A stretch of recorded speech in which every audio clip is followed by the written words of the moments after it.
downtown Jackson for Innovate Mississippi's 23rd Annual Accelerate Conference on Technology and Innovation. Lots happening around here. Joining us now, Jim Lowery, Managing Director of Strategy at mTrade, and also associated with the Mississippi Seed Investment Fund. Jim, thanks for coming on. Big day. Thanks for having me. Yeah, man. So fun to see. It's really always great to see all these energetic entrepreneurs and business folks. They're showing their wares. They're so excited about what they've produced and created.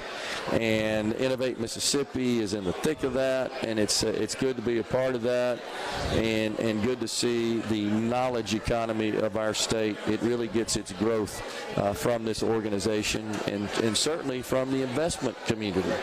You need capital. You got ideas, but you got to have some money to make all that work, to sort of turn those ideas into some commercial value and monetize those ideas.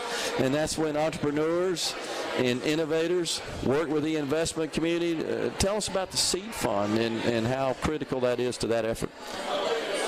The Seed Fund is actually it's Mississippi money. It's taxpayer money. It's been around since the late probably 2008, 2009, and it was funded with $4 million, and it is operated by Innovate Mississippi.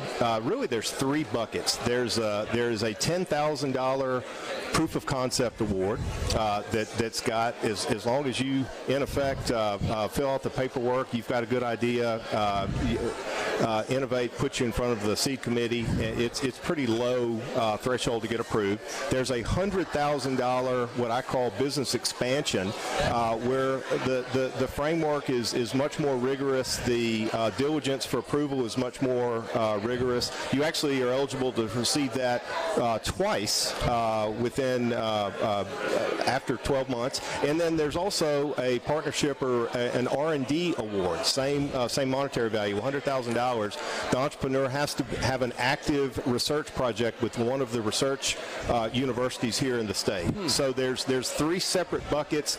It really fills that critical first money in for so many entrepreneurs who've got a great idea but do not have access to either institutional capital or potentially friends and family who can seed that idea. Yeah, exactly. And so the thing that needs to be understood is that they have this idea, and maybe they hatch this idea as an entrepreneur while they're employed elsewhere, taking care of themselves and their family.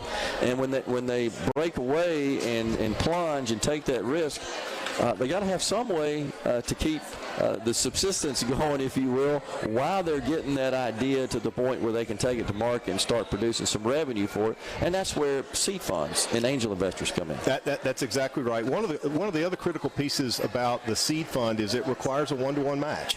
So it's not a grant by any means. It's the entrepreneur has to have a great idea. They also have to have access to a little bit of capital to match that. There's some in-kind details, and the Innovate staff can work through that. A lot of skin of the game, sure. which is a big piece. Well, if you're going to be an entrepreneur, you got to accept that. That's part of it. That's correct. So in our society, in our free market society, we're perfectly fine if you reap the rewards from that, but you got to take the risk to do it. And that's how the system works. All right, so talk about Innovate Mississippi a little bit, if you would, Jim, and its importance to fostering the technology industry in the state of Mississippi. Well, one of the critical pieces, and Innovate has I think really found its stride now. It really serves as a hub to match entrepreneurs with capital providers, with third-party service providers. Again, you look up and down, there's telephony right across from us, there's legal assistance, there's accounting assistance. Yeah. As you know, it takes a lot of third-party resources to get these companies up as well. And Innovate really serves as that hub to connect investors, to connect entrepreneurs with not only money but service and also mentors. That's another really critical piece. Many times an entrepreneur has got a great idea, but they do not have the experience, or in many cases they don't know why their idea shouldn't work. And a good mentor can certainly help with that. Yeah. So mTrade, Jim, an incredibly important and just phenomenal Mississippi success story. Talk about that for a second. So mTrade's been around since 2016. We've got roughly 125 employees. We're based in Oxford. We make workflow management software for large financial institutions who buy mortgages. Yeah. And that's a mouthful. Yeah. A lot of people are very familiar with what they call the origination side of getting a mortgage, but what a lot of people don't realize is that mortgage is going to be sold in many cases. It typically is sold, big portion of the market, they get sold to Fannie Mae or Freddie Mac. People might have heard of that. Yep. Well, there's about 25% of the market. These mortgages are actually sold to investors, and our software platform connects these investors, which are large financial institutions. Incredible. It's very sophisticated. Congratulations, Jim. Thanks for coming on, and let's get some seed money going to get these entrepreneurs going. Let's keep it rolling. Thank you. You got it. We're going to take